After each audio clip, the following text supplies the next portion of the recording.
Me too. No, we're excited to be here. Apologize for our tardiness today. Excited about an opportunity again to come back home, play in the hump, play in front of our fans. They've been great this year. I'm expecting 5,000 tomorrow night. We've had, I believe, 47 and 42 our last two ball games, and so we're excited about the opportunity. Proud of our kids. They continue to be very resilient, show great toughness, very competitive group, and so every game I get excited about the next one because I like to see how we respond. You know, we had a little bit of a lull in the last game in the first half, and Auburn went on a 10-0 run, got up 7, and we called timeout with about 5:50 to go, and our kids responded with a 15-2 run.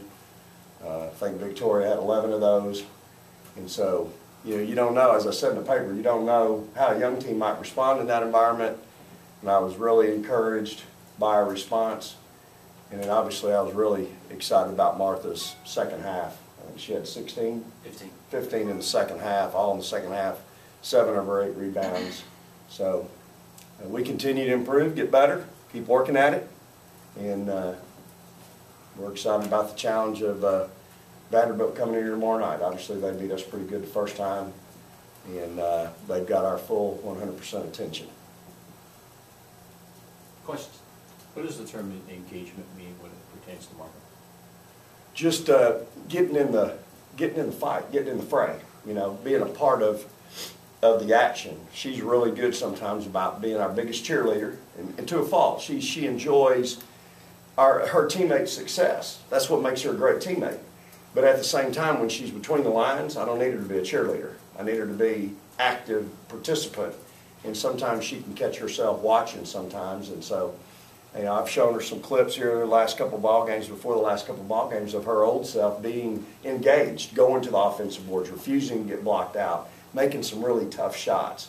She's been good defensively all year, been a good helper, as she always has been throughout her career. But just getting her to be engaged in on the other end, and just getting in the fray, getting in the fight.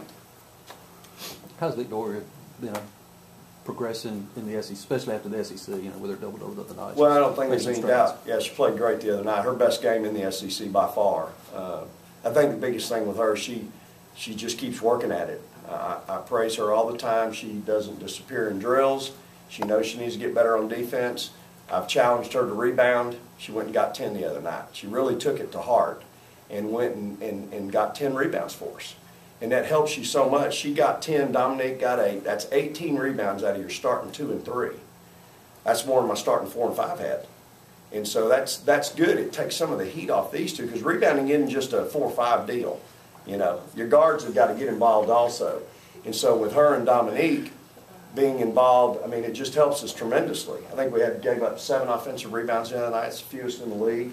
And really it was 6, because one of them was a team that went out of bounds. So, again, she just continues to work at it. She understands the importance of defense. She understands how hard she's got to play on that end. And I think with her, to be honest with you, I think she knows when she's playing good defensively, and it kind of encourages her even more on offense. I think her poor defensive play has kind of affected her offensively a little bit. And so she's really worked at becoming a better defender, and she gets excited when she takes a charge. She took one at Ole Miss the other night, really took 2. And when I went back and looked at the film, the other one's a charge. And so she really took 2 in that ball game and took 1 against Alabama. So you're making strides. We're making strides. Victoria, can you comment on that? I mean, in high school things came easy for you, but now in the SEC, toughest league there is, just how do you adjust from game to game? Like Coach said, if my defense not going well, I'm pretty sure my offense won't either. So I'm just trying to progress my defense so everything comes together. Martha, can you comment or give us your assessment of how the word engagement or engaged pertains to you, and what coaches want to see you do when you're out in the court? I think when I'm out there a lot of times I just get used to watching, and like he said, I get excited when my teammates, like Tori makes big shots, and I'm more excited for them, and I like seeing them go to work and stuff, so I'm just kind of like chill and laid back. So I need to like knock that off. And like the past couple of games, I've only been playing well in one half, and then I disappear in the others. So I just need to do better and just be an all-around player throughout the game. How do you do that? Play hard all the time and not play hard all the time and just not like don't be content and just like watching the game, like getting involved in everything defensively and offensively. Coach, getting 2 road wins obviously was big for this team, especially with sort of the run you guys were going through. Now you get to come home to your home crowd. What does that mean to have the road wins under your belt, but be able to come back home in front of the fans? Well, winning in the SEC on the road is extremely difficult, and you know, everybody's good. The thing about this league is on any night when you don't play well, you won't get beat, you'll get embarrassed. And I think with this group, as young as we are, to go on the road and compete, and especially, you know, last Thursday in a pretty loud environment, was really encouraging to see our kids persevere. We've turned the Hump into a really hard place for visitors to play, and our crowd has been tremendous. Our fans have been super loud, very educated, starting to cheer when they're supposed to cheer, you know. You know, sometimes in the past, my staff and I felt like conductors at the symphony. We got to tell them when to really get into it, when we need a little more from this section, when you need a little more from this. And now I think they're doing a lot better. So I'm excited about you know, what we're doing here at State. It's part of the building the program. Your fans are so important, and I think there's a real appreciation for this team by our fan base, how they play. People aren't just watching them in the Hump. They're watching them on the SEC network. They're watching them on computers. I get texts after every ball game. The pride that's being taken in what this team is doing. I know against Vanderbilt, what one of the team's best performances this year? How much are you looking forward to getting back out there and kind of getting a little bit of revenge, I guess, against a team like that? Well, I think we've just got to stay focused on it's the next one. Yeah, we're disappointed in how we played the first time we played against them, and we took a lot from that. You know, the revenge factor, that goes away about the first 5 minutes, and then you just got to play. So you can't get real wrapped up in the emotional part of it. We know what we didn't do well the first time, and those are things that we can correct. You got to give them credit. They really took the fight to us. They were a team that was 0-3 at the time and kind of on the brink, and they answered the bell. And so you give them credit, move on, and just the fact that we're at home tomorrow night after being gone for a week, SEC game, very important. We got to protect our home court. Makes it a really big ball game for us. Breanna, you and Victoria were kind of a 1-2 punch the first half. It's all just talk about what was available to y'all there and how y'all played that first half. I think it was basically going off the first attack. We had worked on it all week, and so basically it was just attack in the middle, and once you get it, Coach always says it's going to be a 3-on-2, and we got to score, so it was just finding on the spot, scoring. You know, that press has really been a thorn in our side the first 2 years here, and it did not bother us at all the other night, and I was real proud of our patience attacking it.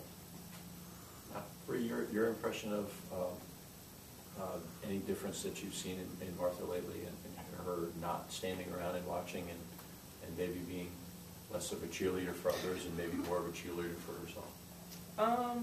I want to say Martha's back. We've been missing Martha. She's always been there, like Coach said, defensive-wise, but offensively and getting on the boards. I think Martha's finally coming back and making her presence known again, which is really appreciated. What is she doing that you noticed that you think that she's making? I think she actually wants the ball now.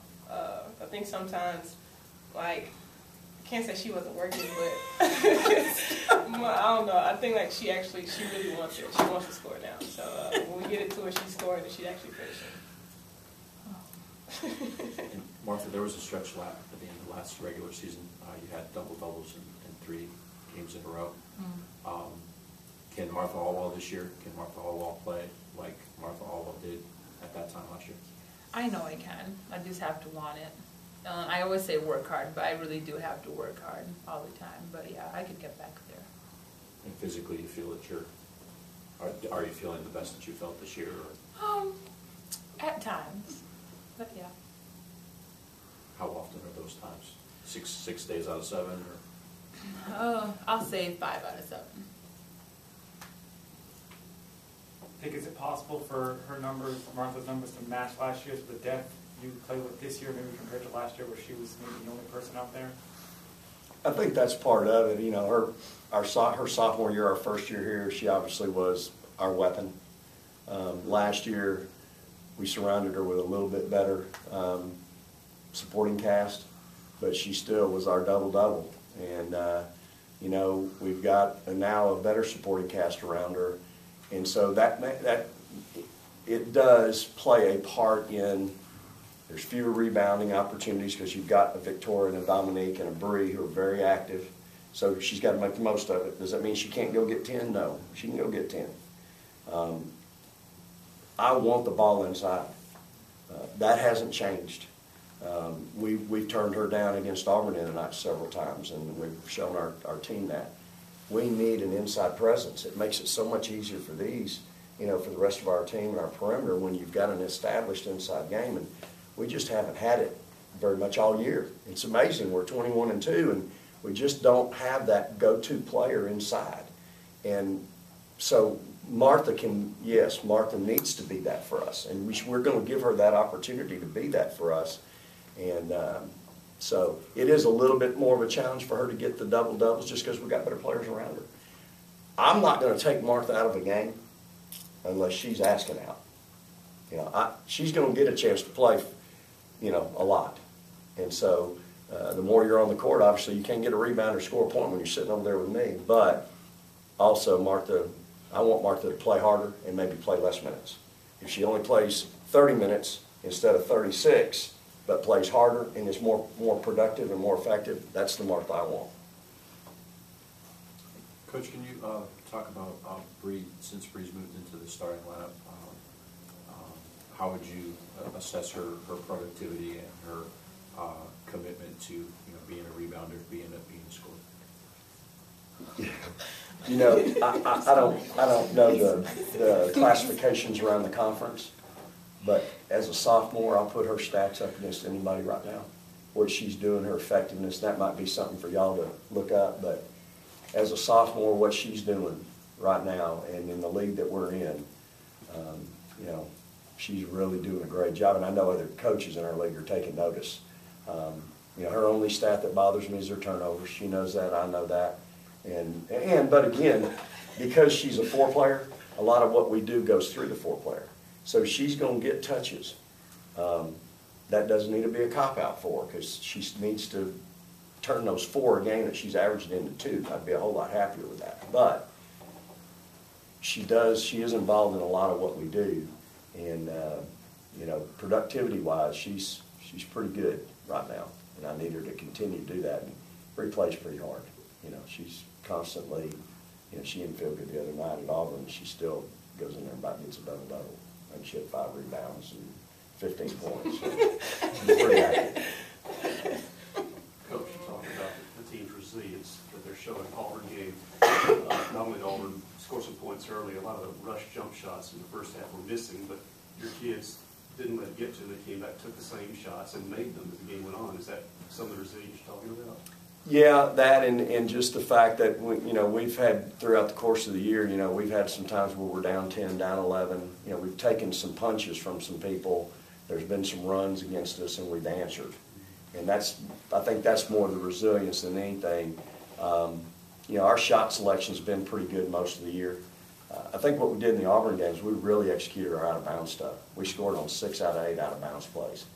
And a lot of it was Victoria, where he got fouled on one, but we really did an excellent job of executing our out-of-bounds stuff. So, you know, this team has been this way, though, since I got them back in the summer. You know, when we went overseas, they're able to bounce back and make their own run.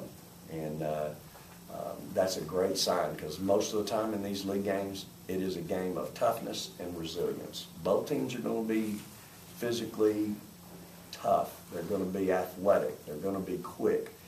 There's going to be runs in the game. You know, I think Ole Miss got us down 6 or 8 the other night, and we made a run to get back in it right before half, and then we made our run to start the second half. So it's all about resilience and the ability to not let it get to you too bad and get you too far down, and then your ability to fight back.